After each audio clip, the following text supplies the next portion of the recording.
రీసెంట్గా Hyderabad police commissioner C V Anand garu iBomma అడ్మిన్కి అయితే warning ఇవ్వడం జరిగింది. మనందరికీ తెలుసు ఐబొమ్మ తెలుగు రాష్ట్రాల్లో మేబీ తెలియని వాళ్ళు ఎవరు ఉండరు. అక్కడ సినిమాలు అనేవి ఫ్రీగా డౌన్లోడ్ చేసుకోవచ్చు, ఎలాంటి ప్రీమియం లేకుండా.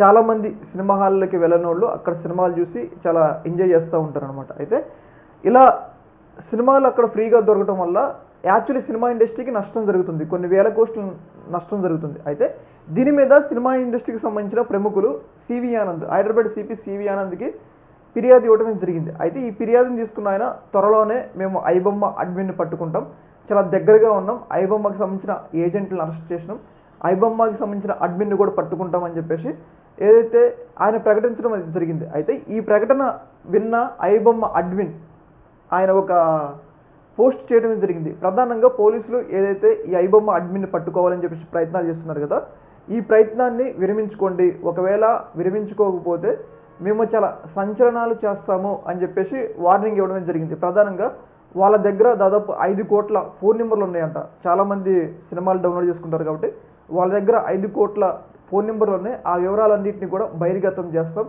అలాగే పోలీసులకు సంబంధించిన రహస్య వివరాలు, అలాగే హీరోలకు సంబంధించిన పర్సనల్ విషయాలు, వాటన్నిటిని కూడా బహిర్గతం చేస్తాం. మీరు మమ్మల్ని పట్టుకోవాలని చూస్తే అంతకన్నా మేము రెచ్చిపోతాం అని చెప్పేసి కొన్ని వార్నింగ్లు అయితే పోలీసులకి అయితే ఇవ్వడం జరిగింది. ప్రధానంగా వాళ్ళు అంటుంటే ఏంటి అంటే, సినిమా హీరో పెద్ద పెద్ద రెమ్యునరేషన్ తీసుకొని మధ్యతరగతి వాళ్ళ మీద రేట్లు పెంచి మీరు వాళ్ళని నష్టపరుస్తున్నారు. మేము మధ్యతరగతి వాళ్ళకి సినిమాకి అందుబాటులోకి తీసుకురావడం కోసమే సినిమాని ఇలా హ్యాక్ చేసి డౌన్లోడ్ చేసి సంథింగ్ ఇలా అందుబాటులో ప్రజలకు ఉంచుతున్నామని చెప్పేసి ఐబొమ్మ అడ్మిన్ అయితే చెప్పడం జరిగింది.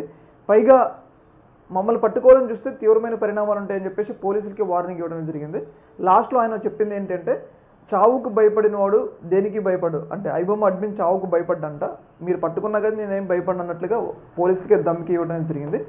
చూడాలి మరి. అయితే దీని మీద ఐబొమ్మకే ఎక్కువ ప్రజల్లో సపోర్ట్ వస్తుంది. ఎందుకంటే సినిమా హీరోమో 100 కోట్ల రెమ్యునరేషన్ తీసుకుంటారు, అదేమో ప్రజల మీద వేస్తారు. దీనివల్ల అల్టిమేట్గా నష్టపోయేది ప్రజలే కాబట్టి ప్రజల నుంచి కూడా ఐబొమ్మ అడ్మిన్కి అయితే మద్దతు అయితే పెరుగుతుందన్నమాట. ఈ యొక్క అంశంలో మీ యొక్క అభిప్రాయాన్ని కామెంట్ సెక్షన్లో తెలియజేయండి. ఓకే మరి, థ్యాంక్ యూ.